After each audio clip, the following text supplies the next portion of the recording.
Assalamualaikum warahmatullahi wabarakatuh. Rabbi shrah li sadri wa yassir li amri wahlul 'uqdatam min lisani yafqahu qawli. Allahumma shalli wa sallim barik ala sayyidina Maulana Muhammadin wa ala alihi wa sahbihi ajmain. Amma ba'du. Engkang sangat kula hormati Habib Ali Asgaf, Habib Husain Asgaf, semua keluarga, wonten Mas Fikri, Mbak Nazila, semua ingkang kula hormati, Mas Nurdin sedanten ingkang kula hormati. Niki ngaos ilmu dulu apa ngaji ijazah dulu ini?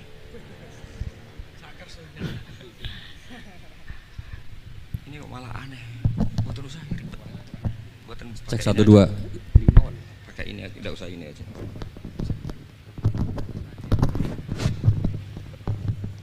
Gampang mana? Ini jelas.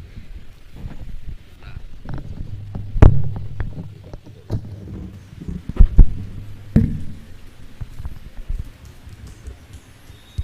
Ya, niki ngaji ilmu dulu, nanti bagian terakhir ijazah.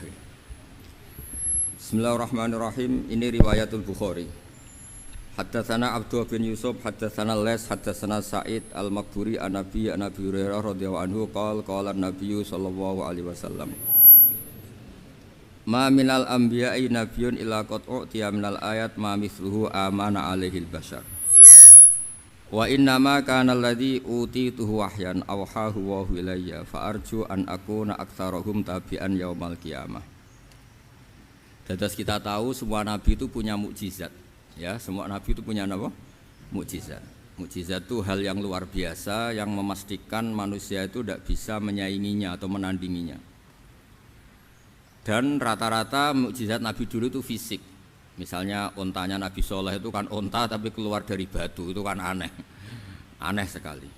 Atau tongkat Nabi Musa bisa simsalabim mengeringkan laut apa? Merah. Semua Nabi itu punya mukjizat dan semuanya berbentuk fisik. Kecuali mukjizatul Rasulullah Shallallahu Alaihi Wasallam itu berupa Al-Quran. Al-Quran itu konsep ilmiah. Terus kata Rasulullah Shallallahu Alaihi Wasallam, tapi saya karena Quran itu justru berharap pengikutku besar dan sampai hari kiamat. Sekarang kita logika ya. Andaikan kamu punya tongkatnya Nabi Musa, kalau kamu suka uang, kepikirannya dijual apa dipakai? Kalau kamu suka uang, dipakai. Kalau kamu ahli suudon itu pikirannya ndak, ini asli ndak. Karena yang melihat di Turki itu ya sebagian gitu. Kalau yang suka perdukunan itu bayangkan itu miliknya. Mungkin dipakai ngakali orang atau apa, pokoknya bayangkan itu miliknya. Kalau yang kolektor pikirannya itu nanti ini laku berapa. Tapi kalau peneliti mungkin pikirannya itu ini asli apa enggak? Bukti aslinya apa? Repot lah. Lagi pula kalau kamu punya utang terus mau apa? Istri kamu marah mau apa? Kalau pakai tongkat. Nah, beda dengan mukjizatnya Quran, itu semuanya apa? Ilmiah. Orang yang sedang harmonis dengan istri bisa pakai ayat di antara ayat-ayat Allah itu apa? Wa ja'ala bainakum mawaddatan warahmah. Nanti kalau ditakdir cerai, saya tidak menyarankan cerai. Kalau ditakdir cerai, itu masih dimotivasi sama Allah, wa iyyatafarraqa yughnillahu kullam min sa'ati. Jika suami istri itu cerai, jangan-jangan suaminya dapat istri lebih baik, istrinya nanti dapat suami lebih baik. Jadi yang masa lalunya dianggap prahara. Kan banyak orang suaminya meninggal ketika nikah lagi ditanya, kangen sama suami pertama, alhamdulillah ini lebih baik. Padahal suaminya yang meninggal itu berharap istrinya ini kangen, ternyata dia sudah syukur dapat suami yang lebih baik. Jadi Quran itu menunggui kita ila yaumil qiyamah. Kita tidak bunuh diri, itu ya barokahnya Quran. Karena problem apapun kita dinasihati apa sabar, apa dinasihati sabar. Kan nggak mungkin kamu pegang tongkatnya Nabi Musa, punya masalah apa saja ngelihat tongkat, bisa apa tongkat. Tapi kalau Quran kan nasihat, solusi. Makanya Nabi berharap dengan Quran ini, saya berharap pengaruh saya, pengikut saya terbanyak ila yaumil qiyamah. Terus beliau dikomentari begini sama, ini Fathul Bari, sarahnya Bukhari. Al-muradu anna mu'jizatil anbiya inqaradat binqiradi a'sorihim falam yusyahidha illa man hadaraha. Problem mukjizat nabi-nabi dulu itu kan fisik. Sehingga yang tahu kalau Nabi Soleh punya unta yang ajaib itu yang tahu ya hanya yang hadir saat itu. Yang tahu kalau tongkat Nabi Musa bertuah itu juga yang tahu hanya yang hadir saat itu. Selebihnya tahu tongkat ya di museum.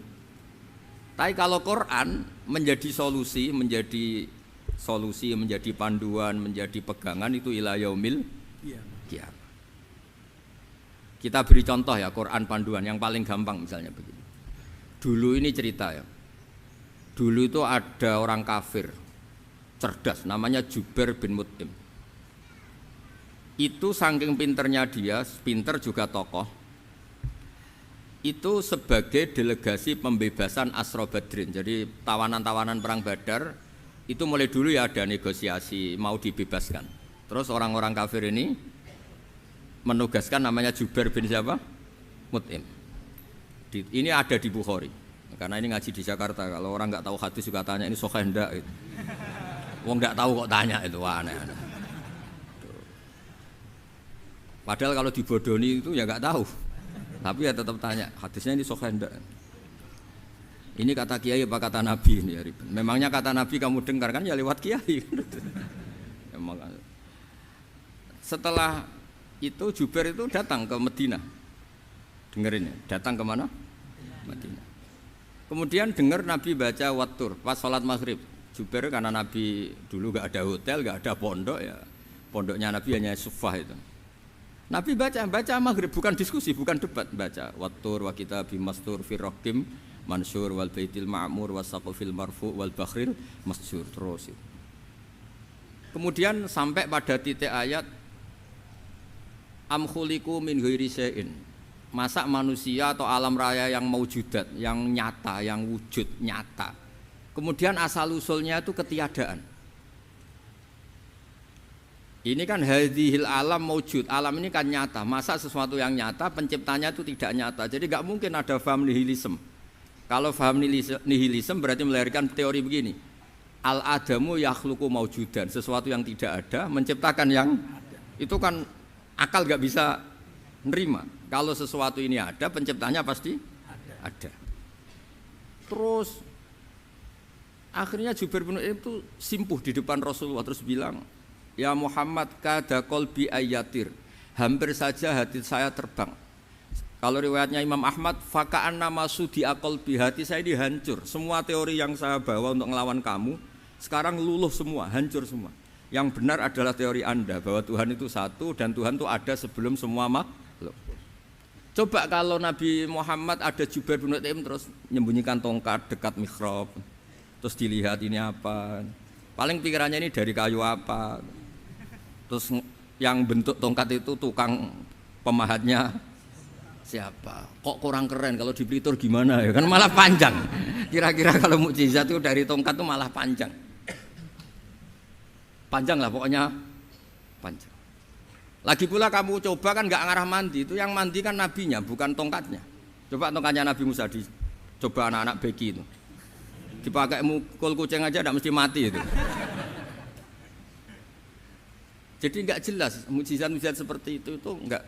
Tapi kalau Quran menunggu sampai saking hebatnya Quran, teori rasionalitas, soal kampanye di mana-mana, tingkat validitas, tingkat kebenaran Quran itu bahkan bisa diuji tanpa membuktikan. Tanpa apa?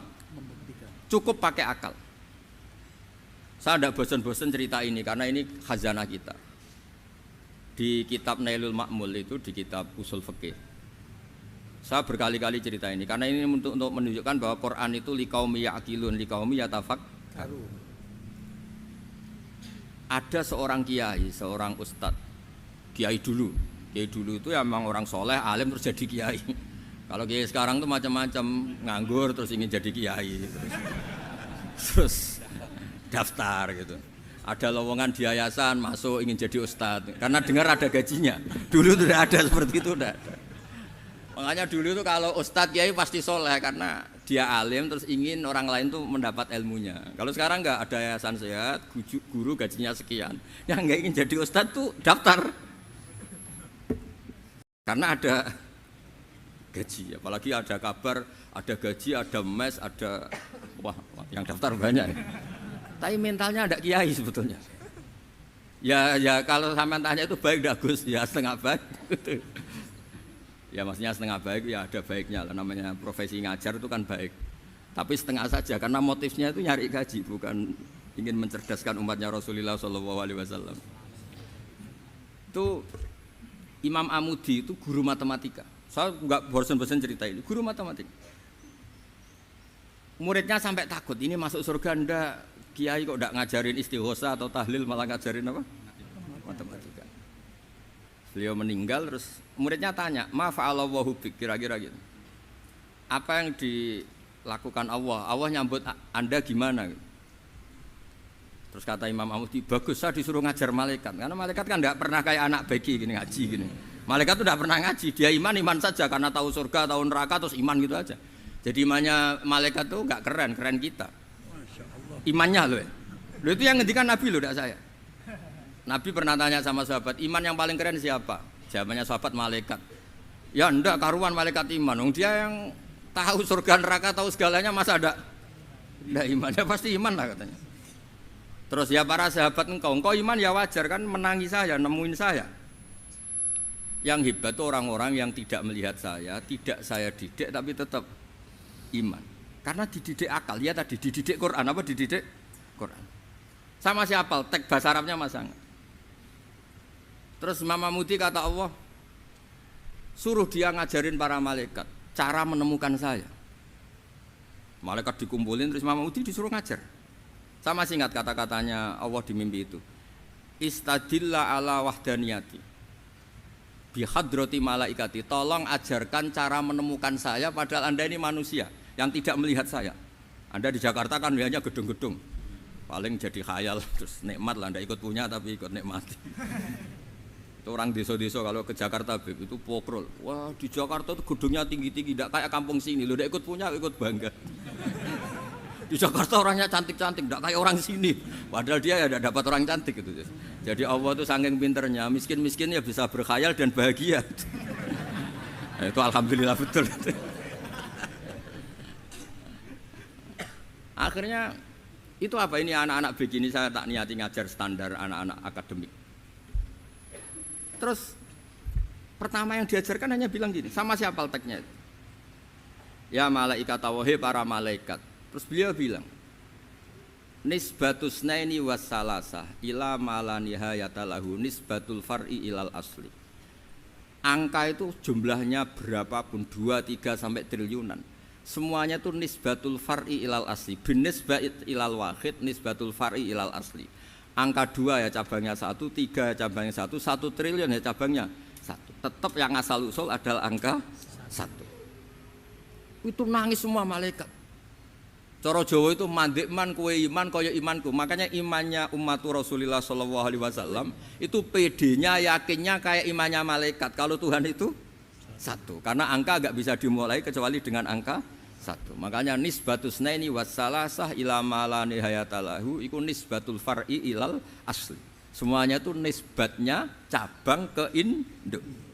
Berarti semua alam raya ini tetap asal usulnya 1, yaitu qul huwallahu ahad. Nah, itu namanya akal. Umatnya Rasulullah itu ditinggali mukjizat akal lewat panduan Quran sehingga meskipun kita tidak menangi Rasulullah, tidak menangi sahabat, kita tidak tahu malaikat Jibril, tapi cara iman kita ini tidak kalah keren. Yakin hakul yakin. Terus kedua, gambar. Kamu gambar rumah, gambar hewan, gambar apa saja, mesti dimulai 1 titik. Entah gambar kamu bagus, entah jelek, tetap dimulai 1 titik. Nah, titik ini namanya nuqtatul wujud. Semua alam raya dimulai dari 1 titik, yaitu nuqtatil wujud. Makanya Quran dimulai bismillah, dan bismillah itu dipilih sama Allah pakai pertama ba itu ada titik. Itu kata semua ulama. Itu titik itu singkatan dari bi kana makana wa bi yakunu ma yakun. Karena saya semuanya ada. Bi itu karena saya. Jadi makanya santri-santri beki tidak usah bayangkan kamu jadi wali terus bisa terbang ke Mekah, tidak usah. Kalau terbang ke Mekah ya sudah umroh aja bayar. Kalau enggak ya maklaran KBH atau apa, pokoknya cari gratis. Ya gratis kan ya, dapat orang 10 gratis 1. Terus orang enggak umroh-umroh dirayu-rayu supaya umroh. Repot.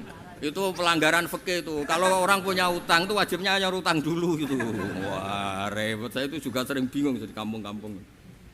Gus sama umroh. Kenapa? Dapat gratisan. Minta uang saja buat nyaur utang, enggak boleh Gus. Wah, secara fikih yang wajib itu nyaur utang bukan umroh. Enggak boleh Gus diminta uang, enggak boleh, harus umroh. Udah gitu saya ini bingung Gus mau umroh, enggak nikmati. Kenapa? Disuruh ngajar Gus. Repot semua kalau ibadah mergawe ya gini bingung semua.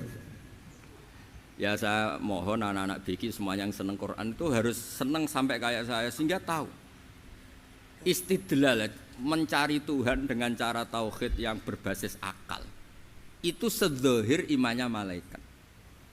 Jika di klasmen iman itu manusia ulul ilmi, kita-kita yang nekuni ilmu itu nomor 1 prakteknya.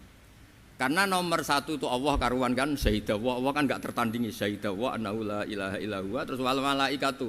Malaikat kan karuan karena langsung menyaksikan surga dan ketiga apa wa ulul ilmi. Berarti prakteknya kan nomor 1. Kalau kompetitornya semuanya manusia, ulul ilmi nomor berapa? 1 kan? Nah nomor 3 kan dari Allah, malaikat, ulul ilm. Berarti kalau kompetisinya antar manusia nomor berapa? 1 kan? Nah kenapa ulul ilmi di nomor 3 kan tapi dari Allah, malaikat, ulul. Kerennya kayak apa? Karena cara iman ulul ilmi itu enggak ada ragunya sama sekali. Kamu ragu enggak kalau 2 itu cabang dari 1, asal-usulnya 1? Enggak pernah kan ragu kan? Semua gambar seruat apapun dimulai dari 1 titik, ragu enggak? Enggak kan? Nah imannya umatnya Nabi karena dipandu oleh Quran itu seyakin itu, sehakul yakin itu. Nah itu terus Jubair bin itu jadi iman. Am khuliqu min ghairi syai'in am humul khaliq. Terus kata Allah lagi, kalau kamu tidak percaya saya yang bikin langit bumi ya gampang dong. Kamu saja yang ngomong kalau kamu yang bikin. Paling orang sepakat kamu stres. Terus hanya ayat gitu, am khalaqus samawati wal ard. Kalau kamu tidak yakin Allah yang bikin ya silakan Anda klaim saja kalau kamu yang bikin langit bumi. Bala yuqinun. Kamu juga enggak mau kan dibilang stres. Nah ini terus saya teruskan ya. Makanya mukjizat terbesarnya Nabi adalah Al-Quran. Karena Al-Quran itu cerita tentang hukum-hukum akal, cerita tentang logika-logika peradaban. Misalnya logika peradaban, contoh paling gampang. Di Quran itu ada sekian ayat yang Allah cerita peradaban. Misalnya wa ahsinu innallaha yuhibbul muhsinin. Itu dikutip terus kemudian disimpulkan dalam peradaban. Kata Sayyidina Ali karramallahu wajhah ngendikannya gampang. Ahsin man syi'ta takun amirah. Kamu berbuat baik saja sama seseorang, maka otomatis kamu akan jadi pemimpinnya. Ada orang enggak tamat SD, enggak tamat papa, gobloknya minta ampun. Tapi karena gaji seorang pakar. Oh, kamu tak gaji 1 bulan 1 miliar. Perusahaan saya jadikan besar. Itu dikongkan ngalor ngidul ya nurut. Hanya karena dia ihsan. Terus wastaghni amman syi'ta takun nadhira. Ya, saya ulang lagi. Wastaghni amman syi'ta takun nadhira. Dan kamu jangan butuh orang lain, siapapun dia, maka kamu akan setara. Misalnya ada menteri orang antri mau salim, tapi kamu tidak butuh kan tenang saja. Tapi kalau kamu butuh, habis kamu. Ya kan, kamu tidak butuh seseorang, maka kamu posisinya akan setara. Kamu harus sopan karena punya utang jasa. Kalau nggak punya apa-apa kan setara. Ya enggak? Misalnya kamu jajar rektor atau jajar menteri, jajar apa saja. Kalau kamu tidak punya utang kan, kamu jajar menteri tidak punya utang. Sama jajar satpam tapi punya utang, takut mana?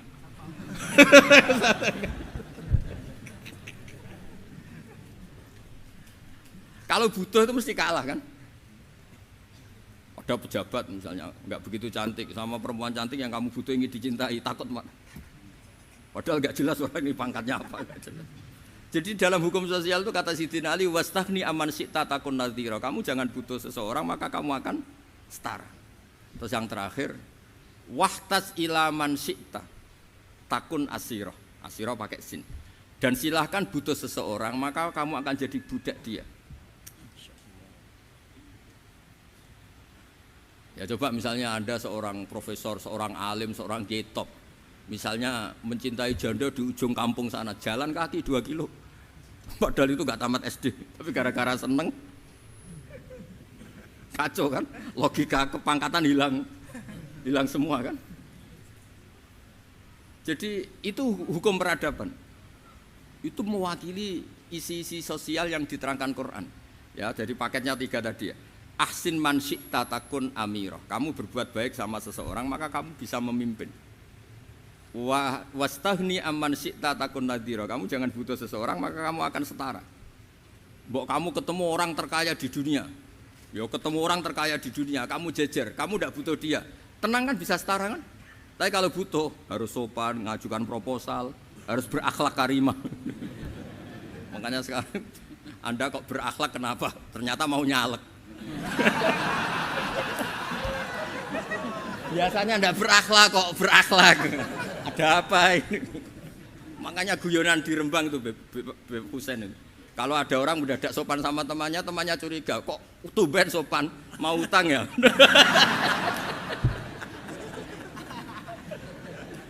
Zaman akhir itu kacau.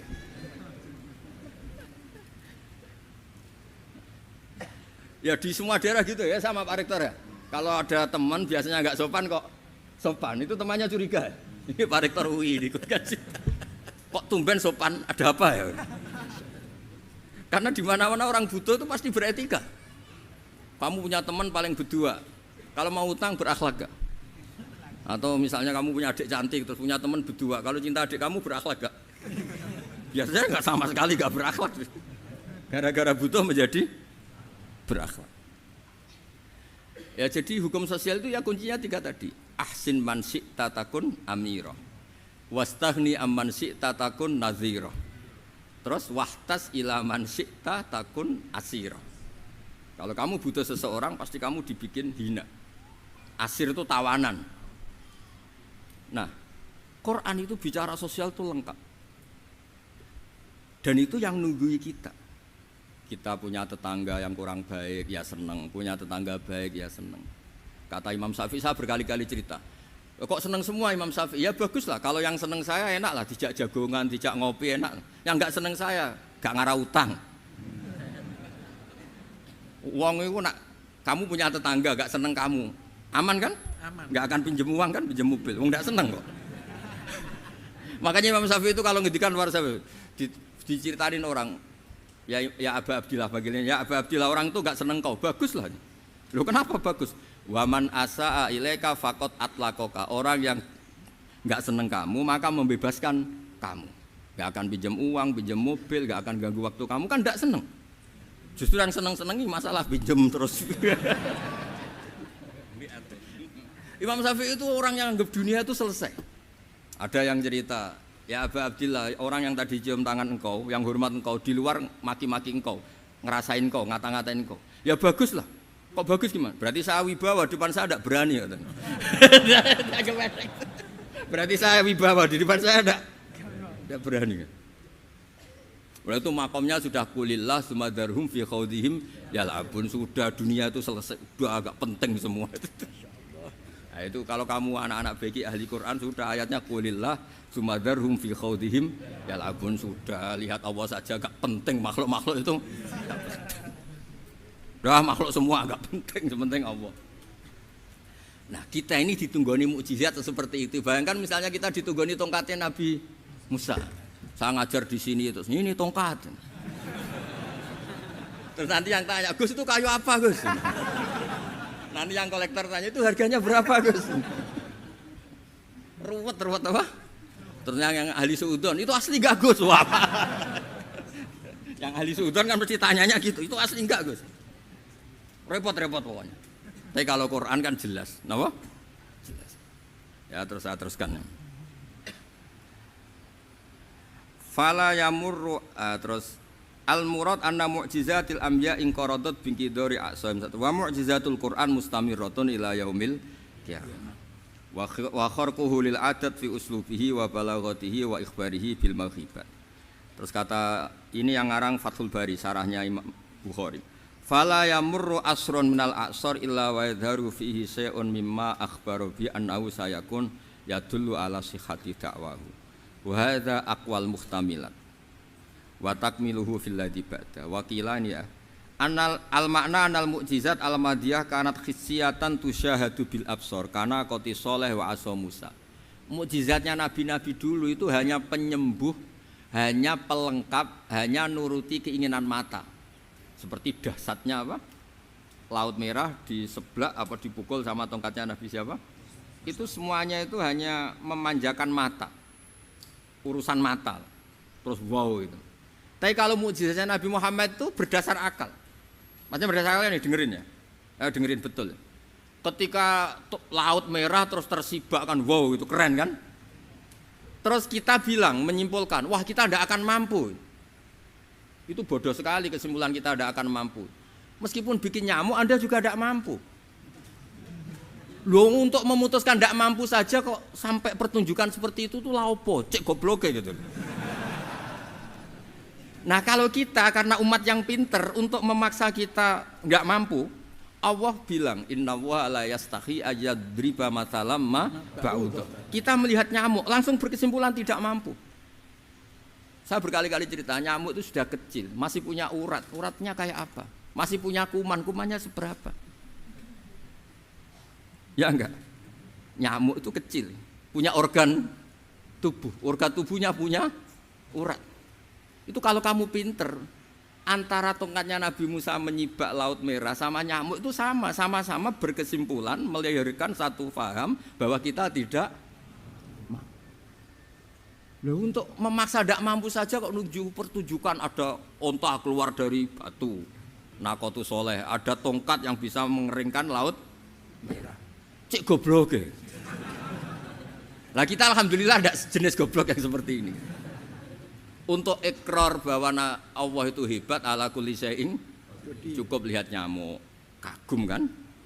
Sudah tidak usah bikin hidup. Saya berkali-kali mencontohkan. Para pemahat tak suruh bikin patung gajah itu mampu. Tak suruh bikin patung nyamuk kalau bisa. Nyari materi dari apa coba?